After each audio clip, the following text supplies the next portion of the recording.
Hey everyone, it's your host Davion. Welcome to another episode of Conscoiuztv. I am happy to be amongst you all today. Before we get into this commentary, you already know to thumbs up this video, subscribe if you haven't already, and share the stream out. I want to shout out all of my recent contributors. Thank you so much for the Cash Apps and PayPals.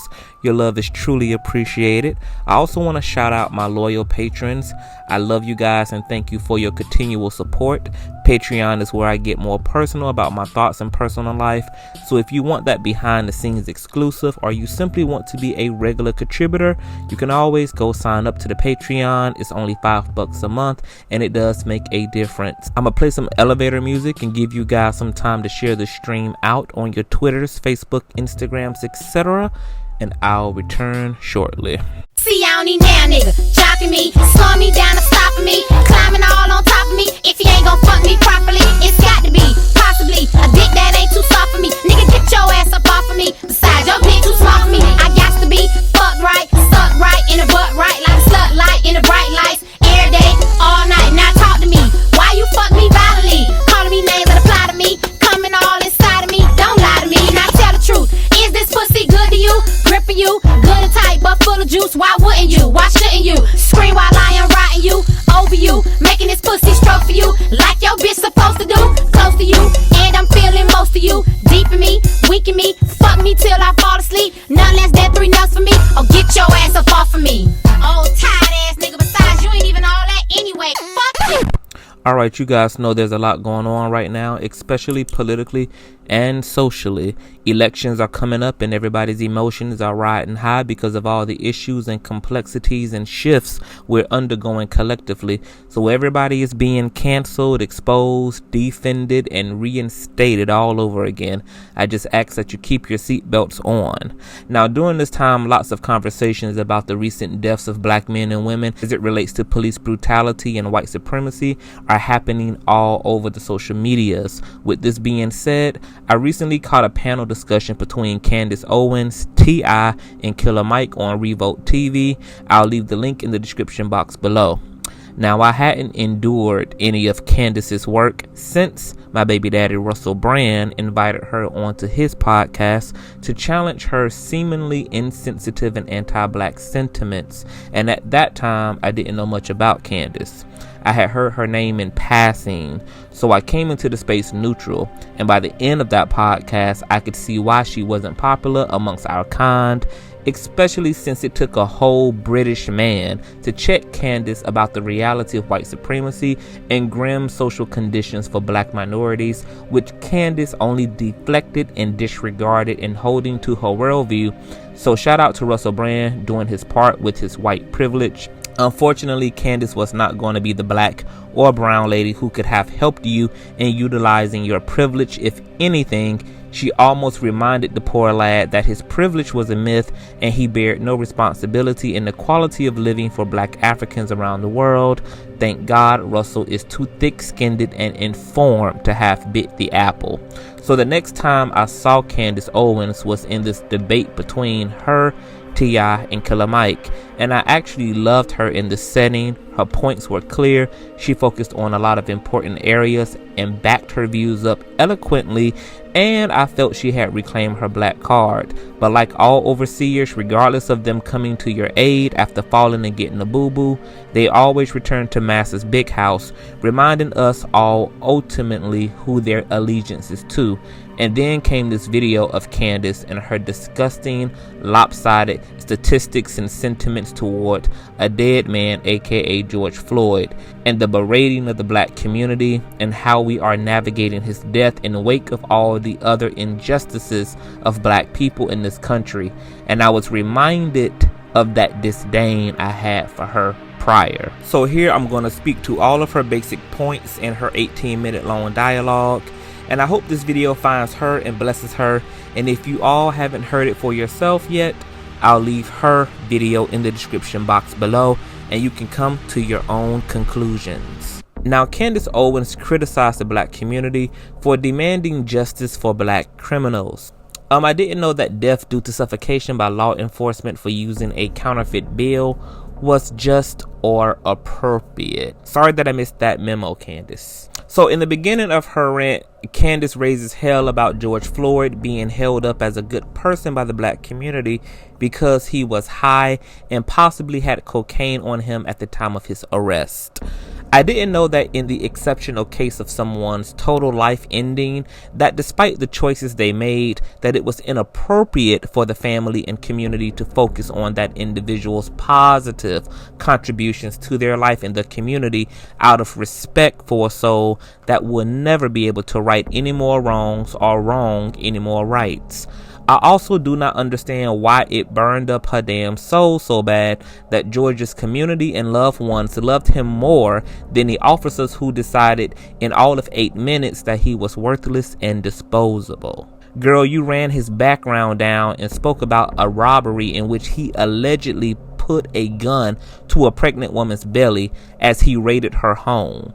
But he served his time and paid his dues. So what exactly was your point in bringing that up during a time where he was murdered in cold blood in plain sight by law enforcement, unarmed and not even resisting? This is a false equivalency, sister girl, and I think you have to be as dumb as they come to even equate him robbing a pregnant woman to him being murdered years later by Minneapolis police for no reason at all. So my question to you, Miss Sister Girl, is what is the point of our prison system even existing if criminals not only have to do their time and be haunted and hindered by their criminal record in the free world when it comes to employment, but to add insult to injury, have to have fragile-minded, whitewashed bitches like you bring up the sins they atone for serving time as a argument to dissuade black patrons from honoring them in death? I don't see you running down Donald Trump's laundry list of crimes encompassing everything from collusion with Russia, tax evasion, and tax fraud, yet we shouldn't put George Floyd on a fucking t-shirt because he used a counterfeit bill, yet we should vote Trump fraudulent ass into term for a second time and see the good in our president? Shut up. Whether people want to honor George as a criminal or a martyr is here nor there. You just be worried about us honoring your ass as a mammy when you're finally hit by a bus, Saweetie. Now, some of the more egregious points made by Candice, we're going to get into here, such as, and I quote, racially motivated police brutality is a myth. Insane. Now, Ms. Owens tried to further her point by citing statistics such as you have a 25% higher chance at dying at the hands of a police officer as a white criminal than you do as a black criminal. Well, Candice, if your debating points included the brutal reality of systematic racism and its connection to the prison industrial complex, you'd know that it benefits the big bankers, major private corporations, and wealthy multinational investors to ensure black men and women to remain alive and incarcerated so that their captivity can be monetized and harvested into an economy all of itself. Because white supremacy has an ideology of hate, but it's also a business. Them hoes don't miss any opportunity to be interracial with the green of money. Let's get into a few of your other supposed facts and numbers. Candice says black men who make up 6% of the population make up 44% of all murders in this country. What you fail to realize, Candice, is that even black criminals are the result of the same white supremacy system and its social economic oppression, which enforces the poverty, poor mental, educational, and dietary conditions which plague the black community, which directly correlate to the high numbers of diabetes, hypertension, high blood, depression, suicide, mental illness, anti-blackness, and crime that strickens the black community. There is zero issue you can observe within the black community that is without origin and connection to the cinematic universe of white supremacy. Do you know, Candice, that black preschoolers are much more likely to be suspended from preschool than their white preschooler counterparts? Black children make up 18% of preschoolers in the country, yet make up 50% of all preschool suspensions compared to white preschoolers, who make up 26% of suspensions while making up 43% of the preschool population. Do these numbers sound familiar to you, Candice? Recent studies shed light on why this disproportion exists. It is found that black boys as young as 10 are perceived to be significantly older and therefore less innocent when compared to their white peers. And in our society, the suspicion of guilt upon black bodies follow black people throughout their entire lives. The news gets grimmer as the data rolls in, Candice Owens, because according to the U.S. Department of Education in 2014, black students who represent 19% of students with disabilities also make up 36% of disabled students who are restrained at school. Black children are also 3 times as likely to be grafted into special programs for the mentally retarded, but only half as likely to be placed in gifted higher learning programs. Also, when white and black students commit similar infractions, black students are suspended and expelled 3 times more often than white students, Candice. Black students make up 16% of student enrollment, but only represent 27% of students who are recruited for law enforcement, but also make up 31% of students who are subjected to arrest. And these are intolerable statistics in a so-called democracy. Whatever that is, right? When white officers want to kneel on the neck of George Floyd, who wasn't even resisting arrest despite being high and just have committed fraud, and Eric Garner, who was stampeded by 5 white officers and suffocated to death for allegedly selling loose cigarettes, yet white domestic terrorist, racist, and serial killer Dylan Roof can run up in a Charleston church and murder 9 black people in cold blood and be safely apprehended while treated to a Happy Meal, a Coke, and a smile before being booked and fingerprinted. Racially motivated police brutality is indeed a myth, right, Candice? It appears to the black community that even in the face of white criminals committing inhumane crimes like that of Jeffrey Dahmer, who committed the murders and dismemberment of 17 men and boys, yet can also be safely apprehended and taken into custody. Matter of fact, many of America's white domestic terrorists and psychopaths, despite the gruesome nature of their crimes, are so safe in police custody that it takes people who have already broken the law and been labeled as criminals themselves, like Christopher Scaver, who have enough sense to kill these monsters themselves, despite the law, who wants to be so fair to white criminals, while I've got to be monkey stomped up and down the sidewalk of Martin Luther King Boulevard to the point of death for selling gently used Timberlands as a black man, Candice Owens. Make it make sense, boo. Oh, and thank you, Christopher Scaver, for taking one for the team.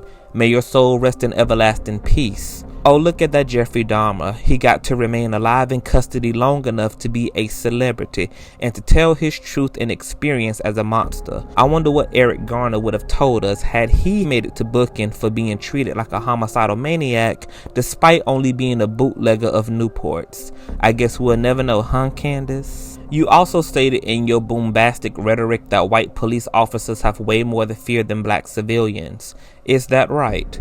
So centuries of cattle slavery coupled with the Jim Crow era to the most modern day of unprecedented police brutality upon black people, from Rodney King to Michael Brown to Breonna Taylor, who was sleeping peacefully in her home before being crucified by 8 bullets, are definitely not reasons at all that the black community should fear the white community, right, Candice?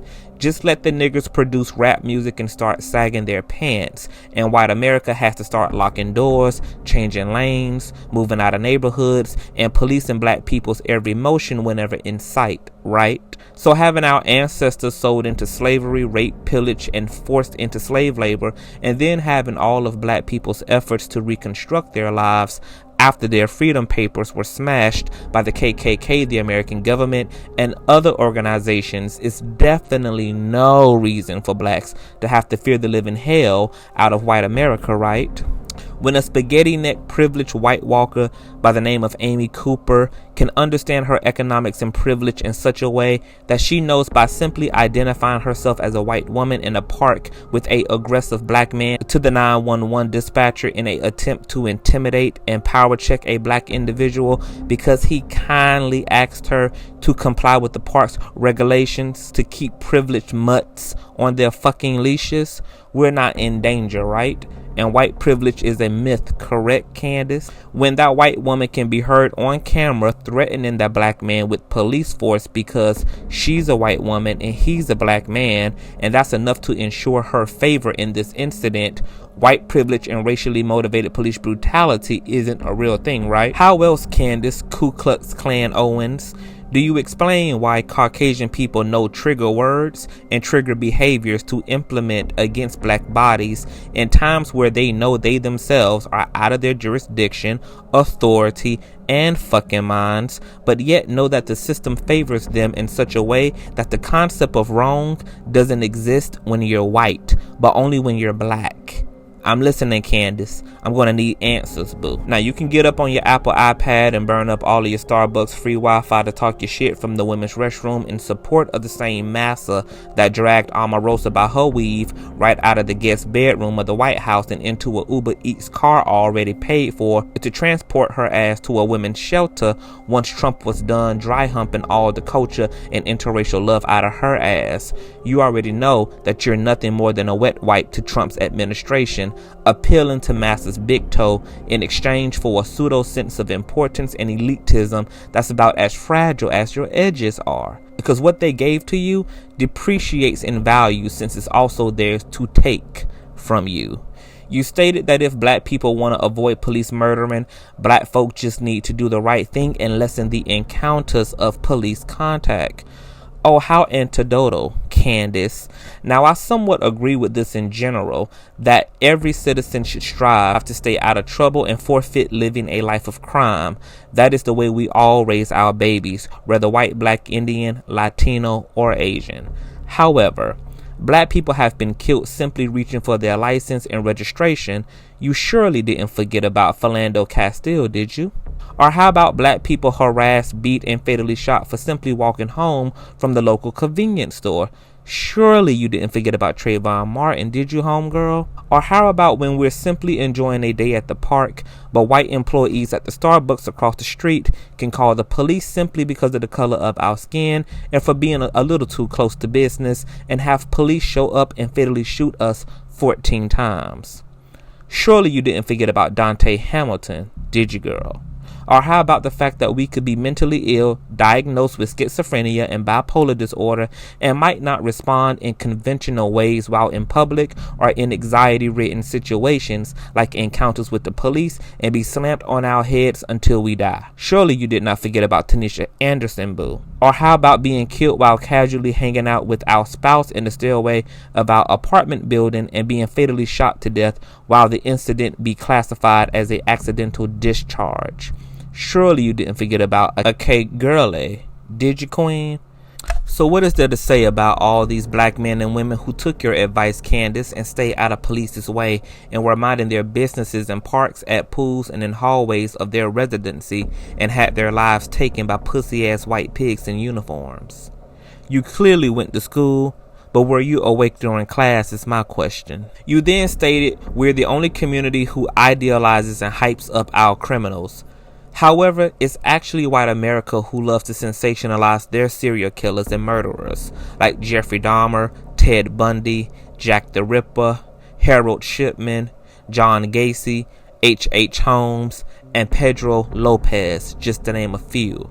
I mean, white America is so obsessed and curious about their murderers that they even inspire movies and documentaries like American Psycho, Monster, Halloween, Henry, To Catch a Killer, and the list goes on and on and on. Yet you failed to mention that in your attempt to be masses overseer, wangling the sheep back into formation with alternative facts in your right-wing apologist rhetoric. Do you know that even though heavy metal and rock and roll was invented by black people, that white musicians spearheaded its evolution, and that this genre of music is to the white community what rap and hip-hop is to the black community, making artists like Jeffree Star, Moorhead, Slipknot, Slayer, and Marilyn Manson, whom all reinforce attitudes of rebellion, chaos, self-loathing, glorification of Satanism, anti-humanism, and the destruction of conservative ideas, just like rap and hip-hop does. But I don't hear you adding that to the white resume either, as you run down the black community's laundry list of self-destructive practices and negative picture painting of the race. Not that any logical person would judge a whole race based upon subgroups within that race, right? I mean, that's only what a sane, rational human being would do. However, it seems that you've been crafty and very selective in handpicking the best aspects of the Caucasian race in a ditch effort to highlight how the black community is somehow doing something different than what their white counterparts have not only done for a far longer of a period, but also have had the liberty of not being judged and pigeon-holed collectively by. But that would be because white America gets to control the narratives, right? Always displaying their children in fictional movies as mature, articulate, and genius-like, while depicting black children as, well, children. It seems you've bit the apple, Eve. Or maybe for you, it was a plum. Now, your final roll of the eyes and swirl of the neck was stated at the end of your plantation sermon, which read, "It's so easy for black people to be a victim. We don't want to talk about black on black crimes. We love to hashtag and exonerate our criminals." Well, this point I partially agree with. See, I'm not a fundamentalist, Candice. I can validate points of substance even if they're made by a hyena yapping nonsense 98% of the time.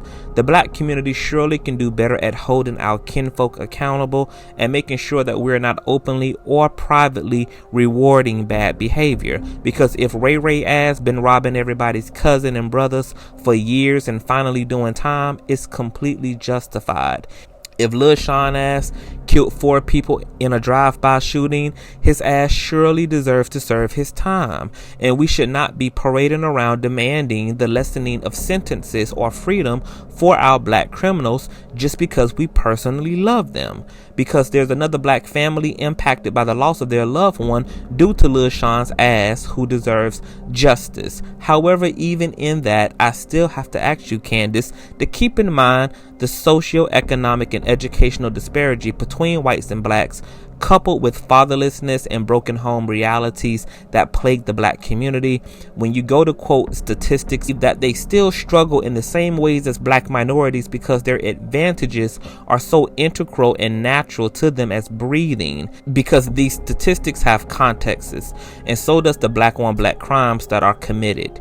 It could be easily argued that black men make up the 50% of homicides in this country because white men are far too privileged, therefore afforded healthier circumstances and favors afforded to them so inherent that a white man and woman can believe that they still struggle in the same ways as black minorities because their advantages are so integral and natural to them as breathing, leaving them unable to discern their head start in life. So why would white men be as murderous as black men when white men live in a better world and have the option to excel in a system that humanizes and recognizes them simply based off of the color of their skin first and foremost? Why would the most privileged people in the room be the ones hostile enough to be murdering at the alarming rates black male Americans are? So your sentiments fall by the wayside, shawty. Surely black men should not be taking anyone's life, but surely the black community should also be able to partake in self-actualization and be afforded fair and quality education and head starts the same as their white male counterparts are. Because who knows what these statistics would look like within the black community if every aspect of white supremacy was stripped from the black community. We have not even been afforded to see the black community in all of its glory, vitality, and healthiness in this country because the black psyche hasn't even been repaired since slavery, only exploited and disregarded. It's not even fair to judge neither condemn black people when America tortured black Americans in a way that not only left mental illness and brokenness in its wake, but set those people free only to reinforce the circumstances that broke black people while telling them again and again that they're free, leaving the black community never to recover collectively nor fully. This is equivalent to a bully telling you to go home after beating your ass, but continuing to hit you as you make your way home. Your confidence in the way you speak, Candice, about the black community comes from a erroneous starting point, that black and white people were equal from the start and all blacks have to do is get out of their own way. But you know that's not the case. Therefore, you should be ashamed of yourself as a black woman for echoing the sentiments of your puppet masters when you know how unintelligent it is to have 30 million people in this country be stripped of 100% of their resources, property, and land by another group and yet blame them for 100% of their problems. Candice, you should be ashamed of yourself. Now, this was the condensed version of my rebuttal to your blasphemous and embarrassing rant about black people and how they're mourning the death of another black man who was murdered within weeks of another black man, Ahmaud Arbery. You so ready to dance off beat and cook your food without seasoning, you just couldn't let black people go without insult despite already being injured, could you? It would have made more sense for you to utilize this time to help Black America in its efforts to highlight the injustice handling and murdering of black women and men, even if you don't believe it's racially motivated. Because despite what your personal theory and beliefs are, the facts remain that black people are unjustly being killed by law enforcement, and bringing up black on black crimes and black hypocrisy does not in any way justify or become related to white police officers and white racists hunting and harming black people because they refuse to see black men and women as human. You taking to your platform to champion for justice for Gregory was enough. You could have left that other shit in a journal. It was inappropriate, untimely, and profoundly biased and disorienting. I am now forced to believe that your education was online and that you graduated over the phone. And those who stood by your remarks were mostly white Americans who love you for the same reasons that heterosexuals love Flamin' Roe. And it's because you act as a black microphone for white ideology. I know you are blinded by white America's affection for you and the checks they sign off on, and I am deeply saddened for you, sister, because you could have been valuable to your people. However, you are a distraction and even delusional. I encourage your handlers to get a hold of you, because all clownery comes back to bite in this season, Candice, and your ass will not be without a bite mark like Omarosa's. Wake up, sister, and goodbye. You just play me for the last time. I'm done fucking with you. Keep coming with the same lines. Everything but the truth. You pick